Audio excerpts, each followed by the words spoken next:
Hey guys, good evening. So in this workshop, I'm going to be starting the workshops on the housing finance space. So I'll be covering around 5 companies, and I'll start with this company, जिसका नाम है Home First Finance. So Home First Finance, before I talk about the financials, management commentary and everything, थोड़ा समझ लेते हैं कि उनका business model कहाँ है और से फॉर एग्जांपल वो कहाँ कहाँ पे लेंडिंग करते हैं. तो as a name suggest of course it's an affordable housing finance company. Affordable क्यों? बिकॉज ये लोग छोटे टिकट साइज में लेंड करते हैं in mostly in tier 1, tier 2, tier 3, tier 4 cities में. ठीक है, तो इसीलिए the word affordable. If you look at home first finance, 60-65% of the जो इनका जो लोन बुक है उसका जो टिकट साइज है is between 5 lakhs and 15 lakhs के बीच में. ओके, सो अगर आप बड़े हाउसिंग फाइनेंस कंपनी होते तो आप 30-40 लाख रुपए का भी टिकट साइज का लोन्स देते हो, लेकिन home first Finance is an affordable housing finance company. ये है पॉइंट नंबर 1. अगर आप इनका बुक देखोगे, द टोटल लोन बुक उसका 90% के आसपास है सिर्फ अफोर्डेबल होम लोन ही, राइट. तो ये pure play home loan company आप बोल सकते हो. ठीक है, बाकी का जो 10-12% ऑफ द बुक है वो आते हैं इनका आपका शॉप लोन्स और एक लैब का पोर्टफोलियो है, loan against property. Shop loan मतलब ये छोटे छोटे दुकानदारों को लोन देना, and lab is loan against property, but that is 10-12% of the book, तो उसके बारे में ज्यादा डिस्कस नहीं करते. अब चलिए थोड़ा डिस्कस करते हैं के लिए ये कंपनी कहाँ कहाँ पे आप देखोगे. होम फर्स्ट फाइनेंस आपके गुजरात, महाराष्ट्र, यहाँ पे इनका प्रेजेंस ज्यादा है.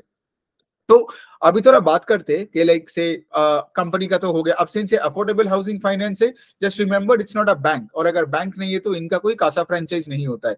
सो अभी हम थोड़ा बात कर लेते हैं कंपनी के कुछ डिटेल्स के बारे में, मतलब उनका रिजल्ट्स वगैरह कैसे हुआ. बिजनेस मॉडल तो आपको समझ में आ गया, राइट. तो अभी अगर आप देखोगे इनका जो AUM है, जो लोन बुक का जो ग्रोथ है, इनका AUM का growth is 33% on a YOY basis. ठीक है, जो कि अच्छे रेट से ही ग्रो कर रहा है. और दूसरे साइड से अगर आप देखोगे कि इनका अगर आप देखोगे, इनका they have around 120 branches and they have around 280-290 के आसपास कुछ टच पॉइंट्स है. ठीक है, अब बात यहाँ पे आता है, ठीक है, कि अगर आप इस कंपनी को देखोगे उसमें से एक चीज मुझे इनका अच्छा नहीं लगा. ठीक है, लेकिन मैनेजमेंट ने क्या बोला उसमें मैं बाद में आता हूँ. वो है कि अगर आप देखोगे इनका asset quality quarter on quarter थोड़ा बिगड़ा है. ठीक है, मतलब अगर मैं नंबर बताऊं, ज्यादा नहीं, तो उनका जो ग्रॉस NPA नंबर है that is 1.7% in Q2 versus पिछले क्वार्टर में 1.6%. दूसरे पॉइंट ये भी है कि अगर आप इनका देखोगे, इनका DPD बकेट्स भी थोड़ा बिगड़ा है. DPD मतलब है डेज पास ड्यू. ठीक है, अब देखोगे अगर 1+ DPD और 30+ DPD ये बकेट्स भी थोड़ा सा डिटीरियोरेट किया है ऑन अ QOQ बेसिस, मतलब Q1 से Q2 में. ठीक है, अब देखिए 1+ DPD का मतलब है क्या कि अगर आपका लेट से फॉर एग्जांपल अगर आपका EMI का डेट है लेट से 1st of Jan, ठीक है, लेकिन अगर आपका 2nd of Jan हो गया और लेट से कस्टमर से वो EMI नहीं आया है, तो उस कस्टमर को जितना भी पैसा देके रखा है कंपनी, वो पूरा चला जाता है 1+ DPD में, मतलब डेज पास ड्यू एक दिन के ऊपर 1+ DPD. 30+ DPD मतलब क्या है, 1 महीने हो गया है लेकिन वो EMI नहीं आया है. एंड 90+ DPD मतलब 3 महीने हो गया है और कोई इंटरेस्ट पेमेंट नहीं आ रहा है, और उसी को ही हम बोलते हैं ग्रॉस NPA, राइट. सो अगर आप देखोगे ये क्वार्टर ऑन क्वार्टर बेसिस पे थोड़ा सा ये डिटीरियोरेट किया है. अब मैनेजमेंट यही बोल रहे हैं, मैनेजमेंट ये नहीं बोल रहे कि लाइक कंपनी का जो एसेट क्वालिटी खराब हुआ है इट्स बिकॉज कोई प्रॉब्लम हुआ है. मैनेजमेंट ये बोल रहा है कि अगर आप देखोगे कस्टमर का बिहेवियर ही वैसा है. Since this customers are not from the metro cities, इनका जो पेमेंट हैबिट होता है, ये पेमेंट हैबिट थोड़ा एराटिक होता है. मतलब क्या, मतलब जो कस्टमर लेट से बाउंस करता है, बाउंस का मतलब है जिस दिन पे करना होता है पे नहीं करता है, लेकिन अगले 3 दिन के अंदर वो पे कर देता है. Got it. सो बेसिकली बोल रहे हैं कि कस्टमर का बिहेवियरल पैटर्न के वजह से कभी कभार ये बाउंस रेट बढ़ जाता है, which you see right from on a quarter on quarter basis the GNPA number has gone up. So management ने क्लियरली यही चीज बताया है कि लाइक ये जो चीज है इसके लिए कस्टमर्स के साथ, मतलब कस्टमर मतलब यहाँ पे of course home first finance का जो बोरोवर्स है, राइट, इनको और एडुकेट करना पड़ेगा. आप देखोगे गोल्ड लोन फाइनेंसिंग कंपनीज का भी यही है, राइट, क्योंकि वहां भी अगर आप देखोगे आज फाइनेंशियल के पास तो वो कस्टमर का तो गोल्ड है, राइट. सो इसका क्या मतलब, अगर आप देखोगे गोल्ड लोन में तो NPA होनी नहीं चाहिए, लेकिन फिर भी आप देखोगे मतलब एक गोल्ड लोन का भी एक NPA का बकेट बन जाता है. क्यों? बिकॉज अगर आप कस्टमर उसी दिन पे से फॉर एग्जांपल अगर पेमेंट नहीं किया, तो फाइनेंशियल को तो वो रिपोर्ट करना पड़ेगा ना, लाइक मतलब 1+ DPD बकेट में ऐड हो गया, GNPA बढ़ गया, राइट. बट कंपनी मतलब यहाँ पे फाइनेंशियल के पास तो है ना एसेट, राइट, तो NPA तो हुआ नहीं, लेकिन आपको रिपोर्ट करना पड़ेगा.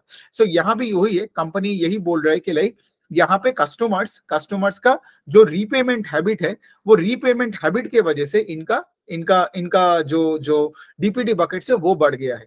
अब of course having said that, ये मुझे उतना अच्छा नहीं लगता है जब किसी का कुछ कोई भी रीजन की वजह से होता है, जब आपका एसेट क्वालिटी थोड़ा बहुत बिगड़ता है, but it's Fairlie under control.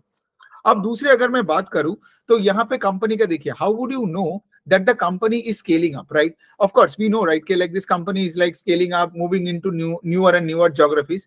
Management ने ये भी बताया है कि for the next 2 years ये अपने एम्प्लॉय बेस को कुछ 50% से बढ़ाएगा, ठीक है? तो it's a good sign, right? Because मैं देखता हूँ कि अगर कोई भी कंपनी का एम्प्लॉय का बेस बढ़ते जा रहा है, मतलब that company is getting more and more business. अगर एम्प्लॉय का बेस बढ़ नहीं रहा है या घट रहा है, that is a clear indication that company को फ्यूचर में ज्यादा बिजनेस नहीं मिल रहा है, वरना आज तो हायर करेगा ना, राइट? कंपनी को स्कोप दिख रहा है, इसीलिए तो वो एम्प्लॉय को हायर कर रहा है। ओके, तो ये बन जाता है बात। मैनेजमेंट ने गाइडेंस में ये भी बताया कि for the next 3 years they can grow the AUM at north of 30%। So अब देखिए, अब टोटल इनका अगर आप बुक देखोगे होम फर्स्ट फाइनेंस का, कुछ 8,000 करोड़ के आसपास है, तो ज्यादा भी बड़ा बुक नहीं है, राइट? सो 30% का मतलब है कि लाइक आप पकड़ लो कि लाइक 3 साल के अंदर वो बुक तो आराम से डबल हो जाएगा। सो मैनेजमेंट घुमा के यही बोला कि बाय 2027 के आसपास, ठीक है, 2026 2027 FY27 के में उनका जो बुक है वो डबल होके 15-16 हजार करोड़ के आसपास चला जाएगा from the current levels of 8,000। Got it? तो यही बनता है बात। तो बेसिकली गाइडेंस तो अच्छी है। एक और बात है जो मुझे उतना अच्छा नहीं लगता है, वो है कि ये जो हाउसिंग फाइनेंस कंपनीज है, ये थोड़ा डिफेंसिव है इन अ वे के लिए। अगर आप इनका आरओई का नंबर देखोगे तो होम फर्स्ट फाइनेंस का आरओई का नंबर 15% है, 15.5 या समथिंग लाइक दैट, 15.5% है, ठीक है? अब पॉइंट यही पे आता है कि लाइक अगर आपका 15% का आरओई है, इसका मतलब ये है कि आप उतने एग्रेसिव नहीं हो। तो how do you know the aggression का लेवल है? इट्स लाइक आल्सो कि आप आरओई का नंबर देखो। इफ द आरओई का नंबर इज 12, 13, 14, 15%, इसका मतलब कंपनी उतना एग्रेसिवली लेंड नहीं करता है, ऑल्दो द AUM का growth is happening at a fast pace. तो इसका रीजन क्या है? इसका रीजन यही है कि अगर आप कंपनी का बैलेंस शीट में देखोगे, बहुत सारे कैश पड़ा हुआ है। बिकॉज इनका अगर आप कैपिटल एडिक्वेसी देखोगे, so I think the capital adequacy ratio of Home first Finance is between 45 and 50%। So ideal situation में what I would want is कि अपना कैपिटल एडिक्वेसी रेशियो, जो आई थिंक आरबीआई गाइडलाइंस के अनुसार 15% के आसपास होनी चाहिए, आप 45 बना के रखे हो, तो आप उसको थोड़ा सा घटाओ और अपने ग्रोथ कैपिटल को बढ़ाओ, अपना थोड़ा लेवरेज को बढ़ाओ और अपने आरओई को बढ़ाओ, right? That's what I want this company का ROE to be north of 20%। Because अगर आप इसका स्टॉक देखोगे ना, इसका price to book is north of 4 times, 4.5 times के आसपास है, right? And would I be willing to pay 4.5 times book for an ROE of around 15%? I don't know, right? कोई स्टॉक रिकमेंडेशन नहीं है, मैं सिर्फ डिस्कस कर रहा हूं, ठीक है? सो ये बन जाता है बात। दूसरा पॉइंट ये है कि अगर आप देखोगे कि बहुत सारे बैलेंस ट्रांसफर हो रहे हैं। बैलेंस ट्रांसफर का क्या मतलब है? बैलेंस ट्रांसफर होता है in the housing finance space. Balance transfer का मतलब है, सोचो अगर आप एक कस्टमर हो, ठीक है, आपने लेट से होम फर्स्ट से एक लोन लिए हो, लेट से आप 15% की यील्ड में लोन लिए हो। कल आप देख रहे हो कि कोई और एक बैंक आया है उस मोहल्ले में और लेट से आपको 8% में होम लोन दे रहे, तो आप क्या करोगे? बैलेंस ट्रांसफर कर लोगे, राइट? लेट से आपने 10 लाख रुपए उठाए थे, मतलब 10 लाख रुपए का आप घर लिए थे, उसमें आपको 15% देना पड़ता। कल क्या हुआ? सिंस आपका एक बैंक आ गया जो आपको आधे रेट में ऑफर कर रहा है, आप उसको बैलेंस ट्रांसफर कर दोगे, मतलब वो वाला बैंक होम फर्स्ट को पे कर देगा और आप क्या करोगे? फिर उस बैंक को दोगे। फिर क्या हुआ? आपका EMI आधा हो गया, बिकॉज 15% ये ले रहा है और वो ले रहा है कितना? 8%। सो होम फर्स्ट का कहना है कि if you are in the metro cities और even in the tier 1 cities, बहुत ऐसे बैलेंस ट्रांसफर हो रहा है। क्यों? बिकॉज इतना कॉम्पिटिशन है in the affordable housing and also in the normal housing space. Got it? So इसी वजह से I'll tell you home first finance क्या कर रहा है, वो भी Tier 3 Tier 4 cities में ज्यादा फोकस कर रहा है, ठीक है? Now you know why? Because tyre 3 tier 4 cities में उतना बैंक्स का प्रेजेंस है नहीं, उतना कंपटीशन है नहीं। सो आप एक हायर यील्ड में आप लेंड कर सकते हो और कस्टमर आपके साथ टिका रहेगा। They won't do a balance transfer and they won't move on to any other financial. This is the point. Second is, अगर आप देखोगे home first finance focuses more on the salaried customer. मतलब अगर मैं हिस्टोरिकली बात करूं, 60-65% of the total loans are given to the salaried class. लेकिन logically सोचिए, आप जितने गांव में घुसोगे, टायर 3, 4, 5, 6 विलेजेस में जाओगे, उतना आपको आपको सेल्फ एम्प्लॉयड कस्टमर बेस मिलेगा. So that is exactly what the management said, that going forward the focus would be more on the self employed category. Got it? So इसका क्या मतलब है, आप टायर 1 से टायर 2, 3, 4 में ज्यादा जा रहे हो और आप सैलरीड परसेंटेज को घटा के सेल्फ एम्प्लॉयड में जा रहे हो. क्यों? Because you have to protect your yield ना. बिकॉज यहाँ पे अगर बैलेंस ट्रांसफर होता गया तो आपका बुक का ग्रोथ नहीं होगा. अगर बुक का ग्रोथ नहीं हुआ तो शेयर का हो गई आपका धुलाई, राइट? सो पॉइंट यही पे है कि होम फर्स्ट फाइनेंस को भी थोड़ा थोड़ा करके अपना स्ट्रेटेजी को बदलना पड़ रहा है. That is moving from the salaried class. I mean salaried का परसेंटेज रहेगा, लाइक सैलरीड इज 60-40 पकड़ लो, लेकिन आगे जाके I think it will be around 50-50 in favour of salaried and self employed. ठीक है, तो ये बन जाता है बात. दूसरे पॉइंट, कंपनी ने एक और चीज, एक अच्छा इंसाइट मुझे मिला कि लाइक जो स्टेट का पॉपुलेशन है उसके साथ आप टिकट साइज को मत जोड़ा करो. ठीक है, टिकट साइज मतलब आप जिसको ले रहे हो, let's say average ticket size, company यही बता रहे का जो पॉपुलेशन है that is 4 times the of a state like Gujarat. लेकिन Gujarat on a per capita basis is richer than UP. Indians in Gujarat can actually lend out, say, at a, you know, can lend out more at a basis. पे higher ticket size में गुजरात में दे सकता है, में वो नहीं पाता है. 5 लाख